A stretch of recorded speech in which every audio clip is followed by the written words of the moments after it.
महामंडलेश्वर स्वामी कैलाशानंद गिरी महाराज ने अरविंद केजरीवाल पर साधा निशाना। नोट पर भगवान की फोटो छापने के अरविंद केजरीवाल के बयान को बताया राजनीतिक स्टंट। भगवान की फोटो नोट पर नहीं होनी चाहिए, इससे भगवान का अनादर होगा। बढ़ती जनसंख्या पर भी जताई कैलाशानंद जी ने चिंता। कहा जल्द ही उत्तराखंड में आएगा कॉमन सिविल कोड। भारत को होना चाहिए हिंदू राष्ट्र घोषित। अयोध्या, काशी और मथुरा इनमें शुरू से विवाद रहा है। हमें उम्मीद है जल्दी मथुरा को लेकर भी हमारे पक्ष में आएगा फैसला। ज्ञानवापी मामले में कहा, ज्ञानवापी में नंदी जी की मूर्ति बताती है कि ये मंदिर है। हमें विश्वास है कि कोर्ट हिंदू के हक में देगा फैसला। आप क्या मानते हैं? बिल्कुल, मुझे लगता है कि भारतीय संस्कृति, भारत जो है एक ही देश अब दुनिया में बचा है जिसमें अधिकतम सनातनी और हिंदू रहते हैं, इसलिए यहाँ हिंदू राष्ट्र होना चाहिए। अभी हमारे दिल्ली सरकार के कुछ तथाकथित मंत्रियों ने शपथ लिया तो कहा कि मैं सनातन धर्म को नहीं मानता। भारत के संतों ने विरोध किया और उस सरकार को, उस मंत्री को सरकार से बर्खास्त करना पड़ा।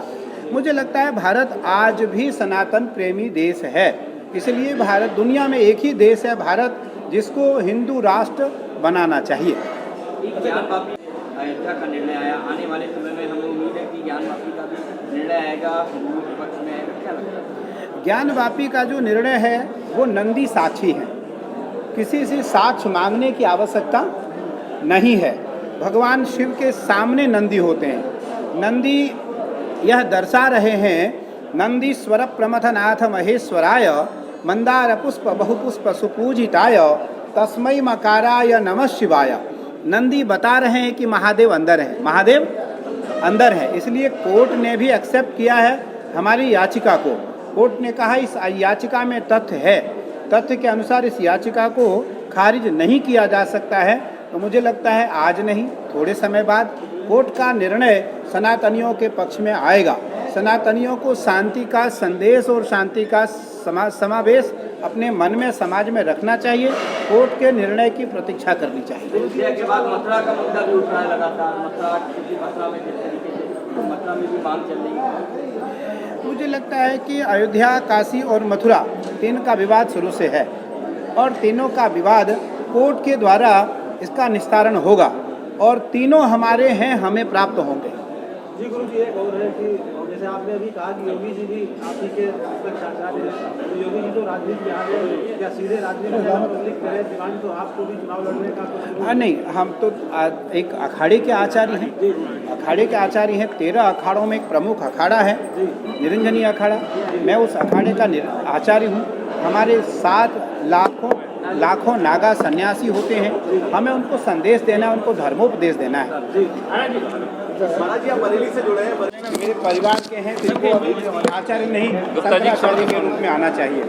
मुझे लगता है मेरी उम्र भी बहुत छोटी है, मैं अभी आचार्य बना हूँ। 1 साल मुझे आचार्य बने हुआ है। कुछ वर्ष मुझे काम करने का अवसर मिले और कुछ वर्षों के बाद मैं इस पर किसी प्रकार का कोई निर्णय लेने के लिए सक्षम रहूँगा। बिल्कुल, ये राजनीतिक स्टैंड है, इसमें किसी प्रकार की कोई धारणा नहीं है और इसका कोई तथ्य नहीं है। इसका कोई तथ्य नहीं है और ना ही इसका कोई रहस्यात्मक किसी प्रकार का कोई निर्णय है। ना ये निर्णय कभी भारत सरकार का या लोकसभा में या राज्यसभा में या विधानसभा में कभी पास हो सकता है। महाराज जी एक राजनीति में धर्म और धर्म में राजनीति, तो ये आपस में घालमेल बहुत है। तो इसको कैसे, मतलब धर्म को राजनीति से अलग होना चाहिए या राजनीति में धर्म?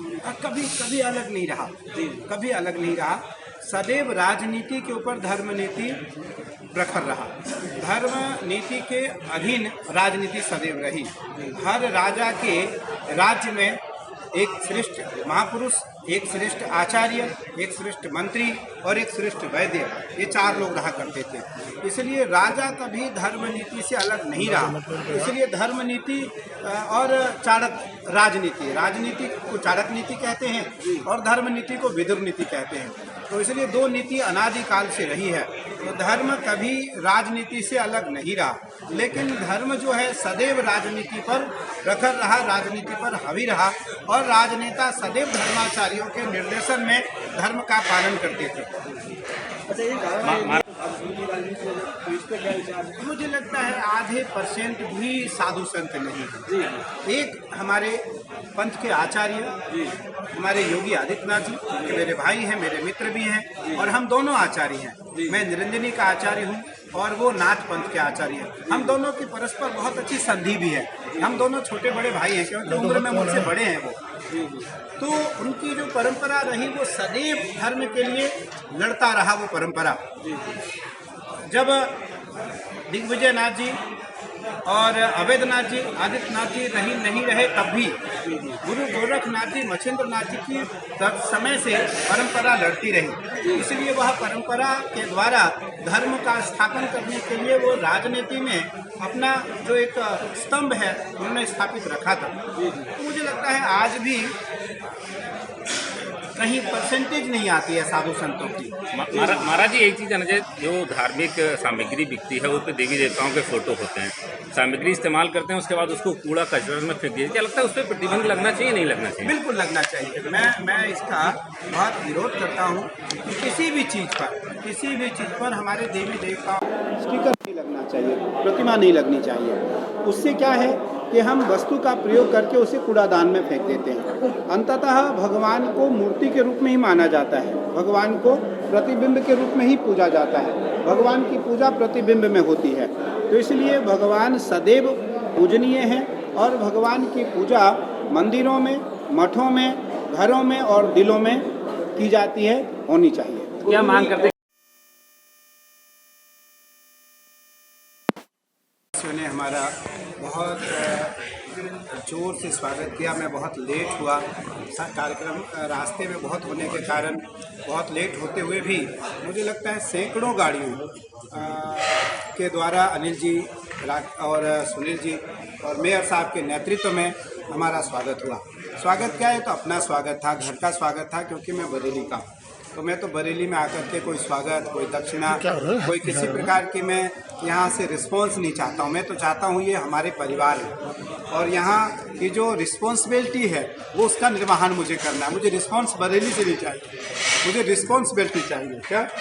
तो मुझे लगता है बरेली वासियों ने सबसे पहले मेरा कल स्वागत किया। मैं इसके लिए बरेली वासियों का और सभी जनमानस का अपने हृदय से उनका अभिनंदन करता हूँ, वंदन करता हूँ और आशीर्वाद देता हूँ। कल आज एक एकल विद्यालय का कार्यक्रम था, मैं उस कार्यक्रम में मुख्य अतिथि था। मैं उस कार्यक्रम में मुझे जाना था, मैं थोड़ी देर वहाँ बोला, मेयर साहब भी वहाँ अध्यक्ष थे आज उस कार्यक्रम के, मैं उस कार्यक्रम का मुख्य अतिथि था।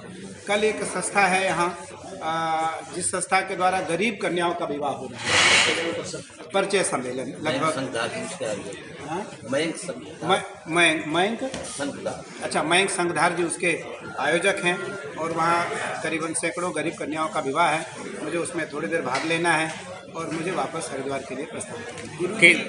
केजरीवाल ने मांग है कि लोगों पर गणेश और लक्ष्मी जी की फोटो होना चाहिए, क्या करिए? लेट तो नहीं आ रही होना चाहिए।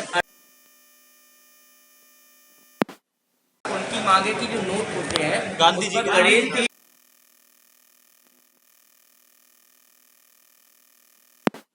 भारत सरकार का निर्णय है और जो प्रतिमा है मुझे लगता है वो प्रतिमा वहीं रहनी चाहिए।